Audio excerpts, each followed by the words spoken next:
Assalamualaikum warahmatullahi wabarakatuh. Bapak Ibu calon peserta Pretest PPG tahun 2022. Berikut saya lanjutkan. Ini adalah soal sesuai dengan kisi-kisi Pretest nomor 73 sampai 82. Nomor 73. Analisis KI KD berdasarkan kurikulum 2013 dan K13 yang revisi. Nah, ini bentuk soalnya. Berdasarkan data hasil evaluasi pembelajaran tentang memahami teks, anekdot ternyata hasilnya tidak maksimal. Dari 30 siswa dinyatakan belum tuntas sejumlah 15, sehingga mengikuti program remedial. Sedangkan yang dinyatakan tuntas jumlah 15 orang. Mengikuti program pengayaan. Kegiatan pengayaan untuk 15 siswa yang dapat dilakukan oleh guru dengan cara dari pilihan A, B, C, D, yang benar jawabannya itu yang A. Mengadakan pendalaman materi terkait dengan KD tersebut. Soal nomor 74.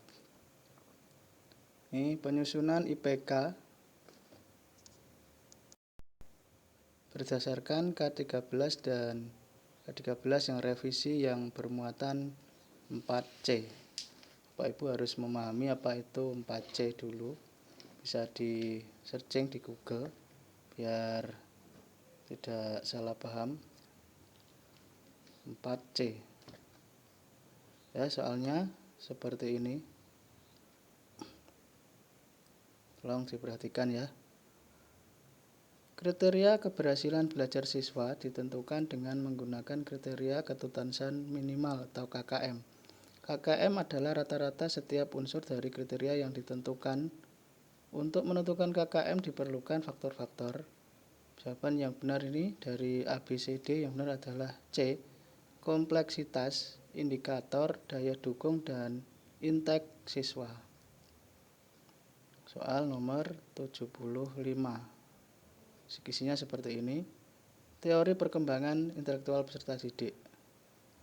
Kemampuan berpikir untuk mengoperasikan kaidah-kaidah logika tapi masih terkait dengan objek-objek bersifat konkret merupakan ciri kemampuan anak berusia. Ini sudah mulai teori perkembangan anak. Ini jawaban yang benar adalah C. Usia 7 sampai 11 atau 12 tahun. Ini berarti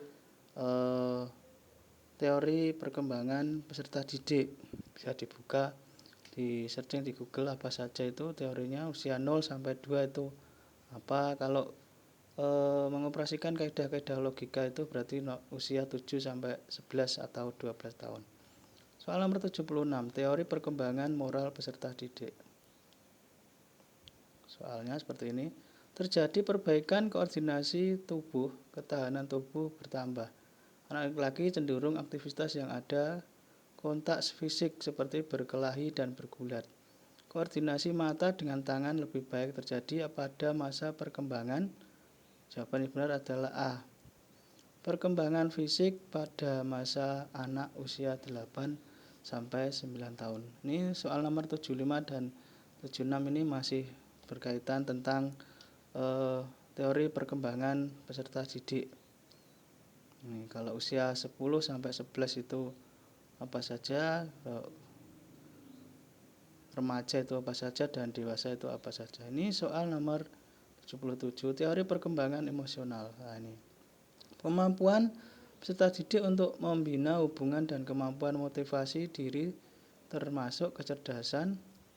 Ya, jawaban yang benar adalah emosional. Ini kemampuan peserta didik untuk membina hubungan dan kemampuan memotivasi diri.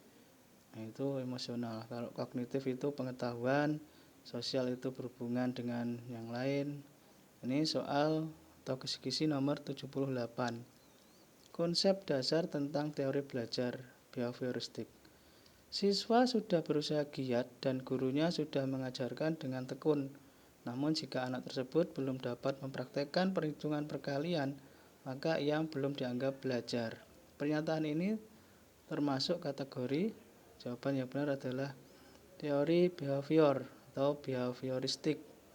Ini harus bisa membedakan antara behavior, humanis, kognitif dan konstruktivistik. Ini sudah saya bahas di soal-soal sebelumnya sebenarnya, teori ini. Nomor 79. Konsep dasar tentang ini. Proses penyesuaian struktur kognitif ke dalam situasi yang baru dinamakan. Ini jawabannya adalah proses akomodasi. Gitu. Ya. Apa yang namanya intuitif itu apa? Ekuilibrasi, asimilasi itu harus tahu Bapak Ibu. Yang benar jawabannya adalah proses akomodasi, proses penyesuaian struktur kognitif ke dalam situasi yang baru. Kita tunggu kisi-kisi nomor 80. Ini nomor 80, konsep dasar tentang teori belajar konstruktivistik. Dalam pembelajaran siswa sendiri yang mencari materi dan guru menilai pendapat atau pemikiran siswa tersebut. Jika ada kesalahan, maka guru meluruskannya. Konsep ini merupakan penerapan dari teori belajar. Jawaban yang benar adalah konstruktivistik. Jadi siswa dituntut untuk mencari materi sendiri, gitu. Namanya konstruktif. Nomor 81, konsep dasar tentang teori belajar humanistik. Ini. Menurut teori ini, peran guru dalam pembelajaran adalah sebagai fasilitator, motivator, dan memberikan kesadaran mengenai makna kehidupan pada siswa. Teori belajar ini berusaha memahami perilaku belajar dari sudut pandang perilakunya, bukan dari sudut pandang pengamatannya. Teori belajar ini adalah, ini yang jawaban yang benar, yang tepat adalah teori humanistik. Soal nomor 82 yang terakhir dari sesi ini, memang saya 10-10 ya.